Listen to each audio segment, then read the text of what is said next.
So just a quick review of our agenda. We are going to start out with a discussion about our code revision and committee process, and then talk about how that process and code revision has impacted our timeline for projects and for applications. We'll go into the provisions that we've adopted from New York State. There are not a lot of changes this year in the residential code from the New York State, but there are more changes that came from the New YStretch code, the 2020 version, and a few changes that came from the New York City Department of Buildings and our code committee.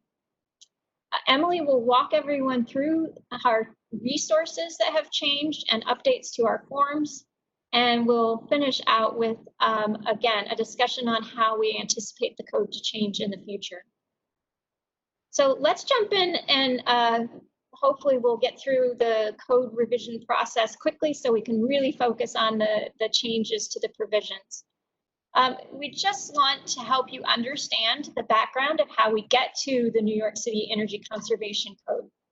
If you're familiar with our building codes and construction codes, they are governed by New York State executive law, which essentially creates a carve-out for municipalities with populations greater than 1 million and allows us to have our own building code and construction codes in New York City. However, the New York executive law does not govern the energy code. It's governed by the New York State energy law. And that law says that any municipality in New York State can have its own energy code as long as it's more stringent than the state's code. In addition to that authority granted to each municipality by the state, New York City Council and Mayor Bloomberg determined with Local Law 85 of 2009 that New York City should have our own energy code.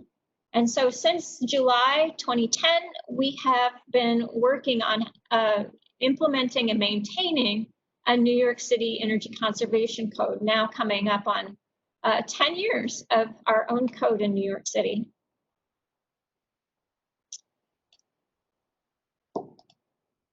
In addition to that law that allows us to have our own code, Local Law 32 of 2018 changed our code revision process. And it required that the department must also bring the code up to date with the most recent model stretch code published by NYSERDA, the New York State Energy Research Development Authority. So we have incorporated provisions from the New YStretch Energy Code in order to meet Local Law 32. And that code was published in July of 2019. It targeted an aggregate energy reduction of 20% compared to ASHRAE 90.1 2013. And though we didn't make it all the way, Department of Buildings staff and other design professionals from New York City participated in the development of the New YStretch Code with NYSERDA. And we managed to achieve about an 11.3% increase in energy savings over the New York State Code. So we didn't get to the 20%, but 11.3% is still a major improvement. So this is not just a small number of individuals coming up with ideas. We are supported by 2 advisory committees on our code update process. We have a committee that addresses the commercial provisions of the code and a committee that addresses the residential provisions of the code. And committee members are selected from an open call, taking in a wide variety of expertise. If you're interested in that kind of work, we'll be putting out another call in the future, looking for our next Energy Code Advisory Committee members to help us with our next code. Of the committee members, they recommended another 77 residential provision changes to our code process.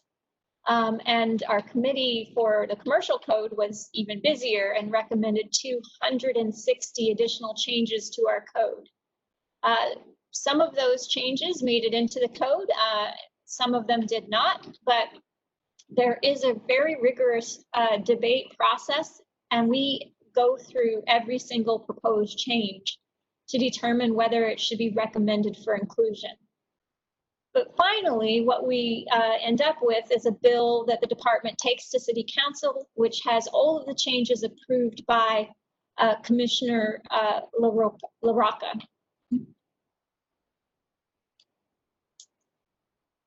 So when we talk about the impact of the timeline of code adoption, the New York State Code Council adopted initially in September of 2019 and then further amended their adoption in December of 2019. So they adopted the 2018 IECC and ASHRAE 90.1 2016 as the basis of the code. So that state code also serves as the basis of the code in New York City. So we've adopted the New York State 2020 Energy Code as our foundation. But then in addition to that, we have adopted portions of the NYSERDA New YorkStretch Energy Code. Again, this is not a separate code in New York City. It is integrated into our code.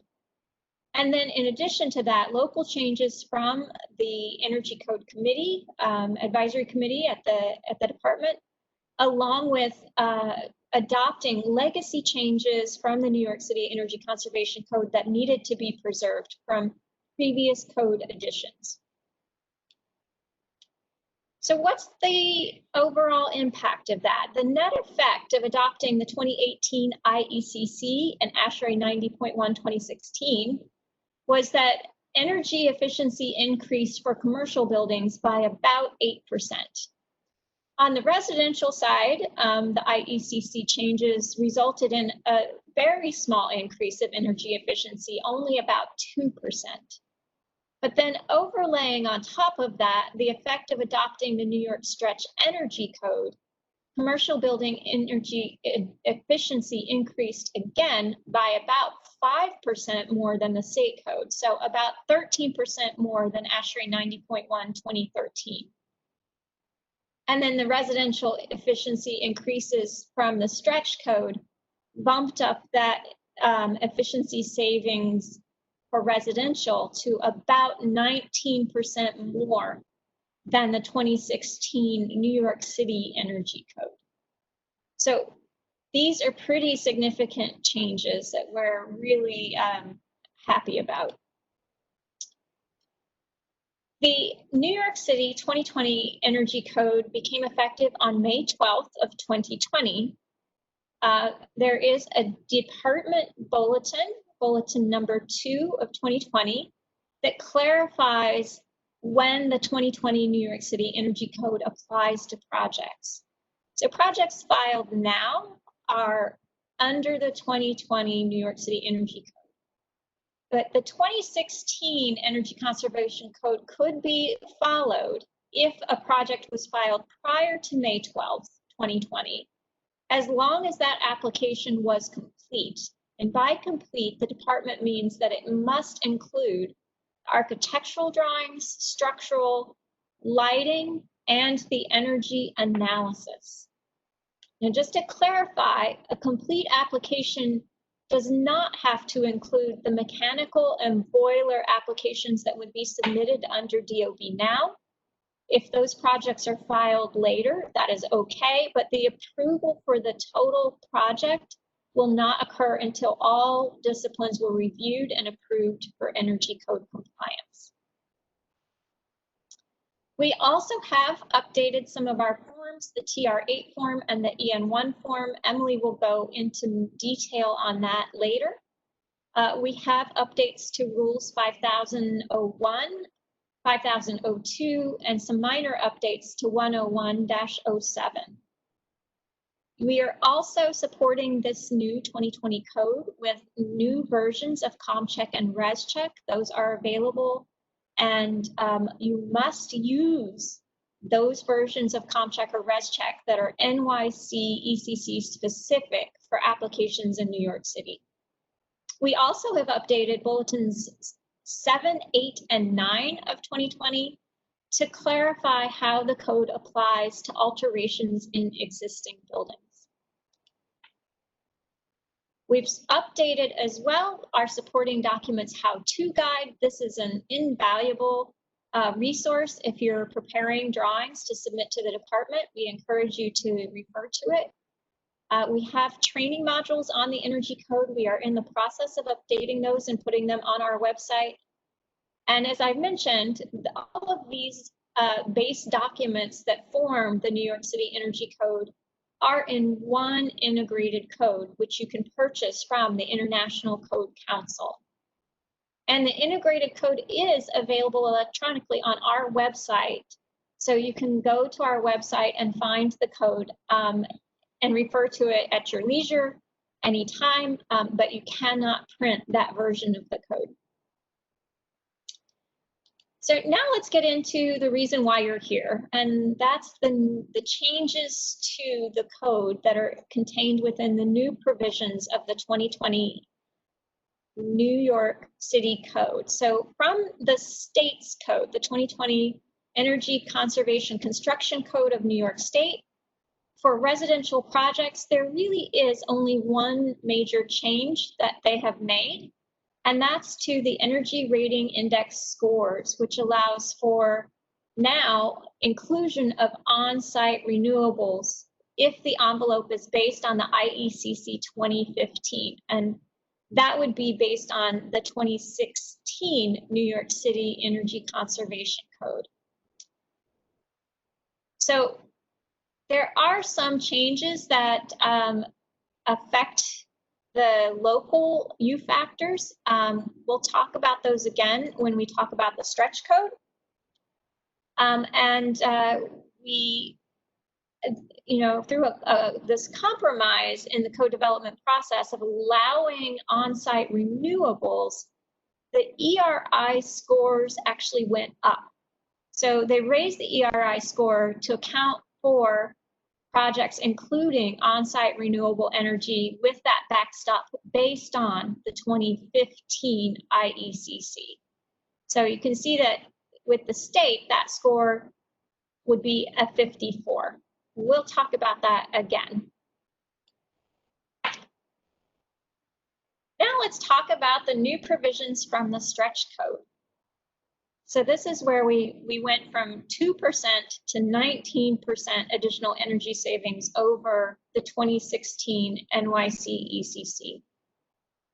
One major change for the residential code is that all ductwork is now required to be located within conditioned space. So what does that mean? All ductwork must now be within the building envelope and conditioned space. It's not allowed for new construction for those ducts to be outside of the building conditioned envelope. Another change that has happened in the 2020 New York City Code that came from the stretch is that all new buildings are required to have either balanced mechanical ventilation or they must have energy and heat recovery ventilation, either an energy recovery ventilator or heat recovery ventilator. So in this diagram, you can see that this shows a supply and exhaust system with ductwork and an energy recovery or heat recovery ventilator there in the attic, which must be conditioned space. The code also requires that you must have verification testing of this ventilation system. So this is in response to the fact that we have made these buildings much tighter in the code.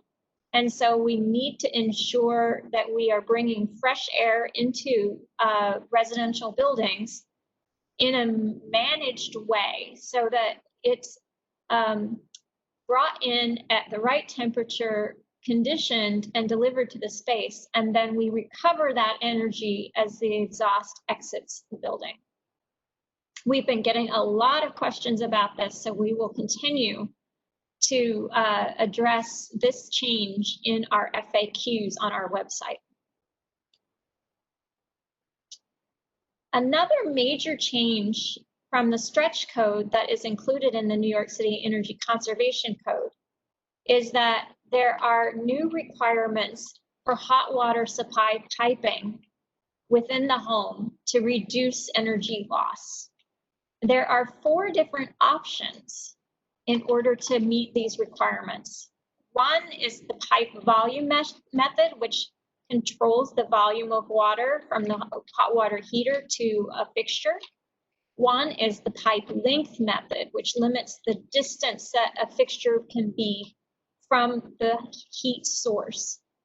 There's also the drain water heat recovery method, which allows you to recover heat, or a demand recirculation pump.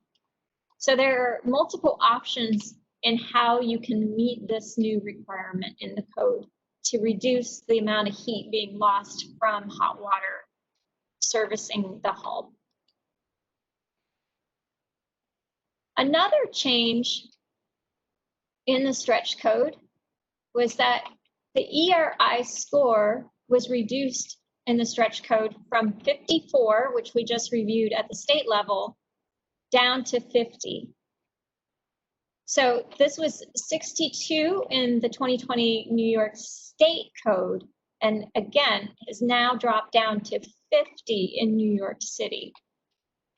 We don't see a lot of projects following the Energy Rating Index score compliance path, but if you choose to follow that path, please keep in mind that that score has changed in New York City.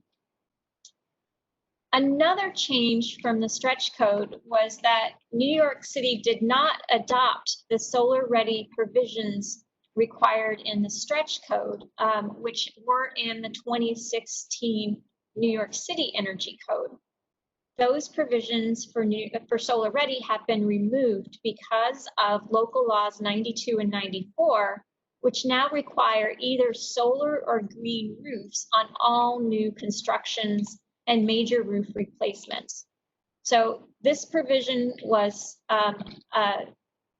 essentially preempted by another law, and those requirements for local law 92 and 94 are found in chapter 15 of the building code. They are not in the energy code.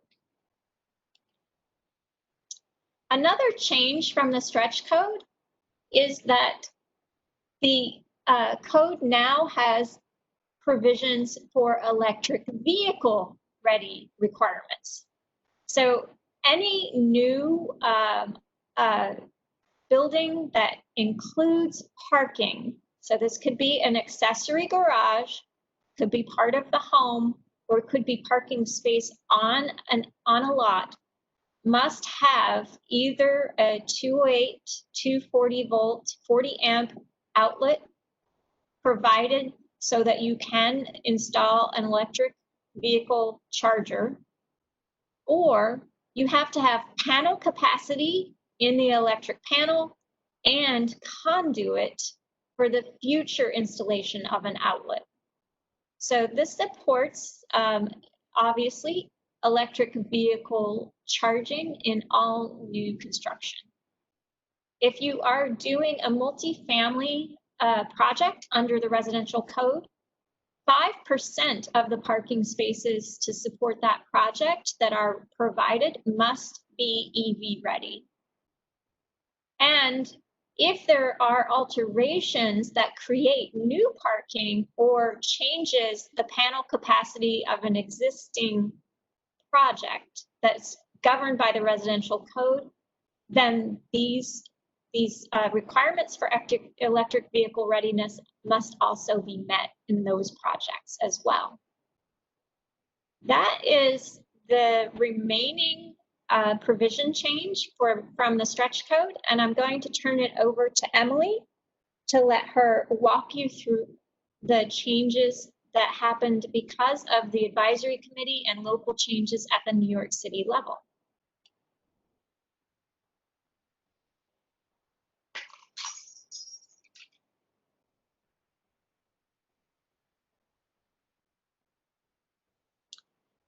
Thank you, Gina. As Gina mentioned, I'm going to talk about the provisions that our advisory committee came up with, and that either our advisory committee or staff at the department came up with that incorporated into the code. One of the major changes, this is actually a change to the commercial provisions of the code, but we figured we would talk about this here because it deals with single family homes. There still is a little bit of confusion on from the industry, questions that we get when the residential provisions apply versus the commercial provisions. And basically, the residential provisions apply for residential occupancies 3 stories and less. So this means you can have a single family home that's greater than 3 stories that's considered a commercial building under the Energy Code provisions. So one change that we made, because the commercial code and the residential code are very different, is that if you do have a single family home that's greater than 3 stories, that's considered a commercial building according to the Energy Code, there are 3 additional requirements that you are required to follow in addition to all of the commercial provisions. And those are, the first one is a permanent certificate. So this has been in the code for a decade, and this essentially is a sticker that goes on the electric panel stating how the building was constructed, what the R values are in the building, what the fenestration requirements, and things like that, the efficiency of the equipment. So that's now required. That's not a requirement in the commercial code, but it will be a requirement for a single family home that is considered commercial. You will also be required to do whole building air leakage testing. Air leakage testing has been required for all residential code projects since the 2016 code. And that will also be required for single family homes greater than 3 stories. And then the third requirement that is new to the 2020 code is that it will be mandatory to provide either balanced ventilation, so both supply air and exhaust air, or energy recovery system. So Gina just went over what those requirements are, and so one of those will be required as well if you have a single family home that's greater than 3 stories. So that's one change that we made in the city. And then the 2 other changes that we made, one is pretty involved that I'm going to go into several slides on what this means, and it's requiring documentation on certain linear and point thermal bridging in the envelope. So this was something that our committee felt very strongly about. We had several members from the Passive House community on our advisory committee, and this felt like a first step that was needed in the code. This is also a requirement in the commercial code, so it's required across both residential and commercial provisions. And then the other change that we made, which also came from as a suggestion from one of our advisory committee members, was to align the piping insulation requirements between the residential and the commercial provisions. So in the past, you had to have R3 on all piping within a residential project. So now that has changed, and we basically adopted the commercial insulation piping requirements for residential. So the thickness of the insulation varies depending on the diameter of the pipe and the temperature of the fluid inside of the piping. So whereas previously it was just R3, it didn't matter what was in the pipe, the size of the pipe, the temperature of the fluid inside the pipe. We felt that the commercial provisions, had a little bit more, scientific basis behind those values. So now that's required in the residential code. All right, so I'm going to go into some detail on what we mean by thermal bridge documentation. So this is a new code requirement. Many of you may not be familiar with thermal bridging. So what is a thermal bridge? Basically, a thermal bridge is any highly conductive material that interrupts the insulation. So we'll give some examples of what that would be, but essentially it could be anything that interrupts a continuous layer of insulation. The issue with thermal bridging is it's an area of high heat transfer, so it makes that insulation less efficient. It greatly affects the thermal performance of the building envelope, and the code does not consider the effects of thermal bridging in most assemblies, right? So you know, the code really dictates if you have a wood framing assembly, this is the R value you use. But, you know, there's a lot of aspects of that, you know, wall assembly that are not considered within the code. So what this requirement is that, you know, the architects are required now to identify each one of these thermal bridging aspects in their design, highlight them on their documentation set in a table that's easy to read, and that's it. So we're just requiring documentation. There's no performance requirement with this new code change. So it is a big change for the design community. Architects are not used to calling this out in their, you know, documentation. Hopefully it brings awareness to what is a thermal bridge, what's not a thermal bridge, and brings about better design and better buildings. So, you know, the thought of our advisory committee was, you know, ideally we want to take these thermal bridging accounts into the envelope and be able to derate the envelope assembly, but we felt that was too big of a jump right now to do that. So the first step is just documentation, being able to identify a thermal bridge, call it out on the drawing, and then in a future code, we don't know when that will be, but in a future code, require that those thermal bridges that are called out are calculated correctly in the building assemblies so that the insulation values would be derated. So what were we looking for this, or what types of projects need to provide this documentation? Like I mentioned, it's in both the commercial and the residential code. So any new building that's constructed under the 2020 code needs to provide this documentation. Any addition to a building, either commercial or residential, needs to provide this documentation because all additions will have building envelope component. So that will need to be documented on the drawings. And then for alterations, any alteration where the building envelope is part of the scope of work, then the thermal bridges will need to be called out in that scope of work of the alteration. So not for the entire existing building, but just for the alteration piece. So what we're requiring is that documentation occurs on 3 different types of thermal bridging.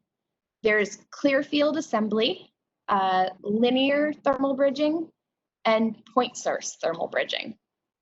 And you can see examples down below. This comes from BC Hydro. It's referenced within our energy code. It's a great resource to learn more about thermal bridging. So if you have not read the BC Hydro thermal bridging guidelines, that's a really great resource to read up on. And you know, this is figure 6 over here is a clear field. Example here is a linear, and then point sources all the way on the right. So a clear field assembly is, you know, typically what the U-factor assemblies that are called out into our code. Clear field thermal bridges are taken into account in the assembly types that are found in ASHRAE 90.1 Appendix A. So when, you know, if you're looking at the R value table and then you see the associated U factor, those U factors come from 90.1 Appendix A. So if you have an assembly type that's referenced within ASHRAE Appendix A, then, you know, that's your clear field assembly. All you need to do is note where in Appendix A you found that. So assemblies that are not taking U factors from ASHRAE Appendix A have to be noted as such in the drawings. Just has to be noted that they're not found within Appendix A. So, you know, some examples of this would be if you know, there's brick ties or cladding or studs. ASHRAE Appendix A takes these into account. So that would, you know, that would all be considered in a clear field assembly. For point thermal bridges, this is essentially a large, you know, a large point, a single point that interrupts continuous insulation or insulation within building. So each single point of a thermal bridge in the residential provisions, if it's 8 square inches or greater, it needs to be called out within the drawing. So if you have like, an example is a structural beam that's penetrating through the insulation. That will need to be called out on the drawings. And you'll also need to call out the area of that penetration. For commercial provisions, we allow a little bit larger threshold, so that's 12 square inches. What we don't want you to call out are any sort of areas associated with HVAC or electrical penetrations throughout the building envelope. So we don't want every single rooftop unit on a project or every single PTAC that's penetrating the building. We don't want those to be called out as point thermal bridges. But what we do want is any sort of structural beam or anything like that needs to be called out and documented, and the area. And then perhaps the most detailed documentation is for each one of the linear thermal bridges. So the linear thermal bridges are listed in a table within the code. In the residential provisions, that's table R402.6. In the commercial provisions, it's table C402.6. And that code section and corresponding table tell you exactly what needs to be documented on the drawing set. So the requirements are that you indicate a linear thermal bridge type. So what type of linear thermal bridge is penetrating your insulation, the total length of the linear thermal bridge type throughout the entire thermal envelope, and then the identification of a detail showing that cross-section through that thermal bridge. So we want to know how it's penetrating the envelope, how it's penetrating the insulation, and the corresponding psi value for each thermal bridge. So there's 4 things that need to be documented for each thermal bridging type. So jumping ahead a little bit, the psi value that you would use is listed in the code. So there's a default psi value that can be used. For residential provisions, it's table R402.6.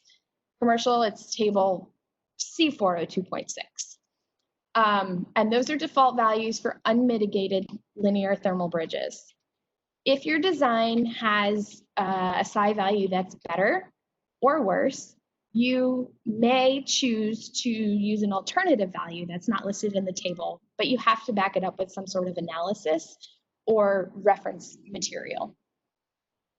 So that also has to be provided if you choose not to use the default value. So some examples of what linear thermal bridges are include shelf angles, uninsulated slab edges, balconies, parapets, window interfaces. So this is an example of what we would like to see from, on the drawing set.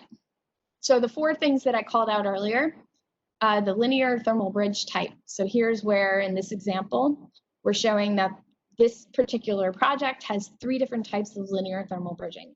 Balconies, there's fenestration perimeters, and shelf angles. So in these diagrams, you can see where it highlighted, item 2 would be the slab edge. Item 3 here would be the fenestration perimeter. And let's see, we didn't have a balcony here, but, these are visual examples of how you would call it out in your drawing. And here's the chart on how you would do it. And then, so for each balcony, you would add up the linear length and you would aggregate all of the balconies together as the total length of that linear thermal bridge type in the entire building. And then you would show a detail location on a cross-section of how it penetrates the thermal envelope. And then again, these psi values are listed in the code. So these are default psi values. So this is all we want to see. You don't have to take these psi values and do anything further with them. We just want to see this documentation at this time. So in the future, there's a good chance that we will be incorporating the psi value into the performance of the building. But at this time, all we want is the documentation. All right, now that brings us to basically the end of the technical changes. And we want to go over some of the resources and form updates. So if you have not already checked out our Energy Code webpage on the DOB website, I highly encourage you to do that. We've updated a lot of resources. We have a sample tabular analysis on our website. We have one for the residential provisions, we have one for the commercial provisions, and one for the ASHRAE compliance for commercial provisions. So that's an Excel-based form. It's a sample of all the code provisions in there, and so you can use that and tailor it to your project. You can also use that for the supporting documentation index. Supporting documentation index is required with any res check or com check if you're doing commercial provisions, and that's to just make sure that you're accounting for every mandatory and prescriptive requirement. That doesn't always show up in com check and res check, so it's important to also call out all of the mandatory and prescriptive requirements that are required for your project, and a location within the drawing set on where they're located.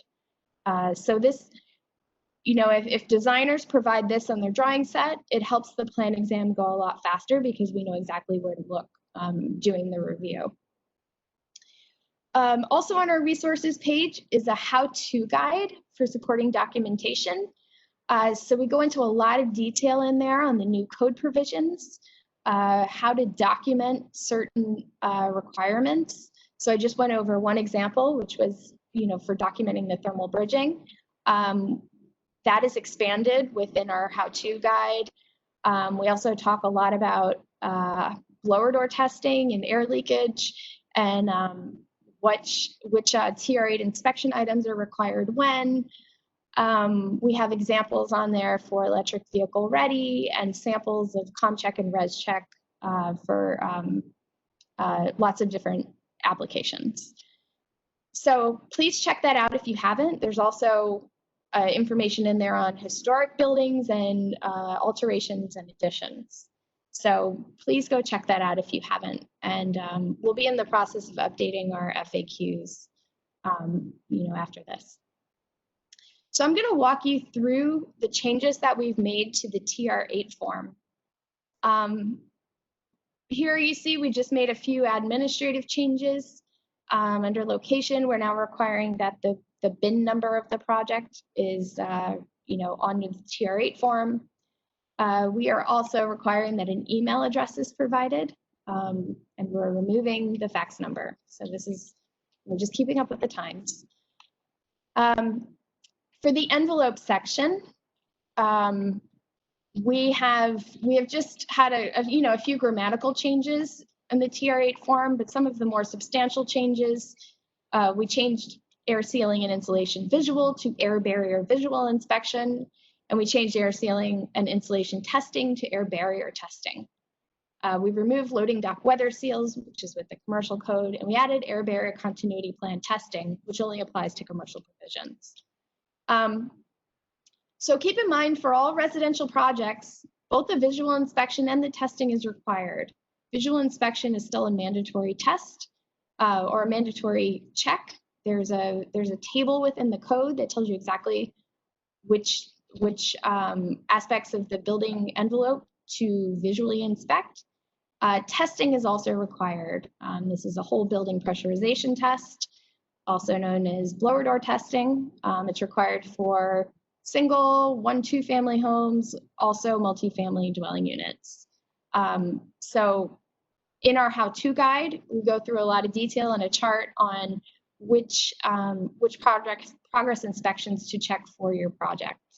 It gets a little more complicated if you have a 4-story residential building that follows under the commercial provisions, but we also go through that in our how-to guide. If you have further questions, feel free to reach out. Under the HVAC side, we added a new inspection because now we have mandatory ventilation requirements for the residential provisions. That was one of the big additions, is you either have to have both supply and exhaust air as part of your ventilation system, or you also have to have an energy or heat recovery unit. And we also added, so that's the ventilation portion. The air distribution system portion is all ducts within the conditioned space. So that's now a separate inspection item on the Tier 8 form. And if you go down below, we have desegregated the piping and duct requirements. So there's now before the HVAC insulation and sealing was one requirement and duct leakage testing was a separate requirement. So we've changed that up. So now there's one requirement for HVAC and service water piping, design and installation. So this looks at all the piping insulation throughout the building and also the piping design of the service water system. Right, so that was one requirement from the stretch code where there's now a length or a pipe length or a pipe volume requirement from the distance from the hot water heater to the faucet. Or you could do drain water heat recovery, one of those options. So that's embedded in this checklist or this progress inspection. And under duct leakage testing, we've just expanded that to include all of the duct leakage testing, installation, and design. Changes to the TR8 form.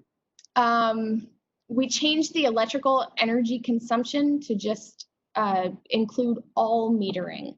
So in the commercial provisions, we had both electrical plus other fuel types as metering. So we just renamed it. It doesn't really change anything for the residential provisions.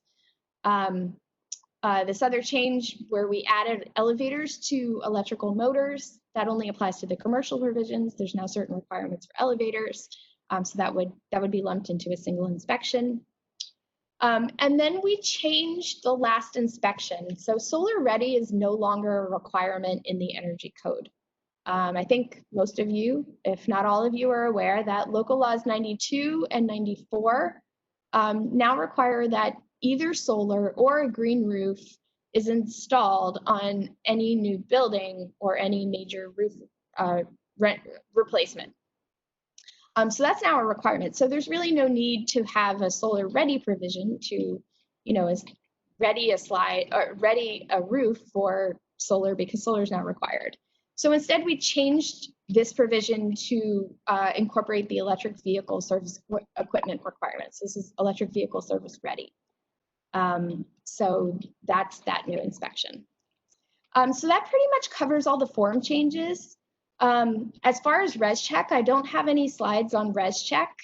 And that's mostly because, really the major changes that occurred in ResCheck were in the inspections checklist. So there was only one change to, there were no changes to the insulation requirements. There was only one change to the U factor for fenestration. So, as far as the functionality of ResCheck, it really didn't change. It was just the documentation requirements that show up in the inspection checklist that changed. And again, that should be included in a supporting documentation index on your plans. So that's all of the mandatory and prescriptive requirements that don't show up in the trade-off calculation within ResCheck. So that pretty much covers all of the form changes and resource updates. So moving on, we'll finish our presentation by talking about the Energy Code of the Future and other legislation that affects the Energy Code. Gina mentioned this at the beginning of the presentation. Local Law 32 of 2018, it essentially set the 3 code cycles for us. It set that in 2019, or this 2020 code, that we adopted the NYSERDA stretch code. It also says that in 2022, or the next code cycle, which likely will be 2023, it mandates that for that code cycle, we have to adopt the next version of the New York stretch code if it exists. We know that NYSERDA is putting out an RFI later this year, so we do believe that the New York stretch code will exist and that we will be required to adopt it. If for any reason it does not exist, we are still required to have a code that's 20% more stringent than 90.1 2013 or our 2016 energy code. So this 2020 code does not get us there. It almost does for the residential provisions, but for the commercial provisions, we would have to gain another 7–8% efficiency. So we will be having another code update in 2022 or 2023. But then in 2025, the law says that our code has to set absolute limits on energy consumption in buildings 25,000 square feet and greater. So this, likely won't apply for the residential provisions, but any building that's 25,000 square feet and greater is essentially going to have to perform, basically a performance-based type code. This would be a departure from the National Model Code, so departure from the IECC, ASHRAE 90.1, and it would be based on a metric that is yet to be determined. So this may be energy use intensity, which would be, kBTUs per square foot. It may be based on a carbon metric like Local Law 97, which I'll get to in the next slide. We don't know yet what it will be based on, but the department's required to study this and provide reports to City Council. So this is definitely something we have our eyes on and are paying attention to and thinking about how we'll get there. And then associated legislation, you all may or may not have heard of Local Law 97 of 2019. This affects buildings 25,000 square feet and greater, and it sets a greenhouse gas emission cap on existing buildings beginning in 2024. So as you know, the Energy Code applies to new construction, and anytime you do an alteration or an addition, it applies.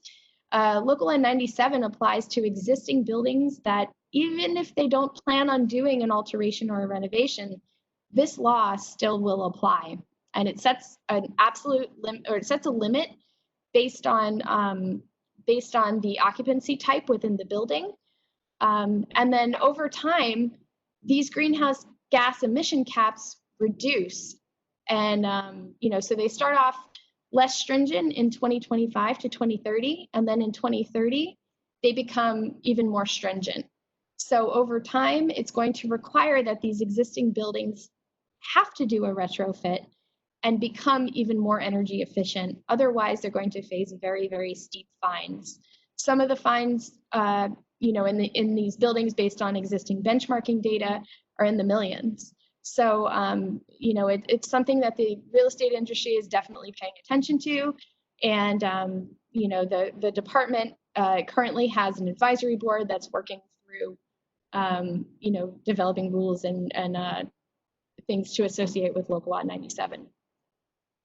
And then future legislation is expected to target net zero performance for all new buildings by 2030. So if we're going to get to carbon neutrality by 2050, we have to start building net zero buildings soon. And right now, our energy code is not stringent enough to get us there. So you can expect that we will be updating the code often, and there's more to come.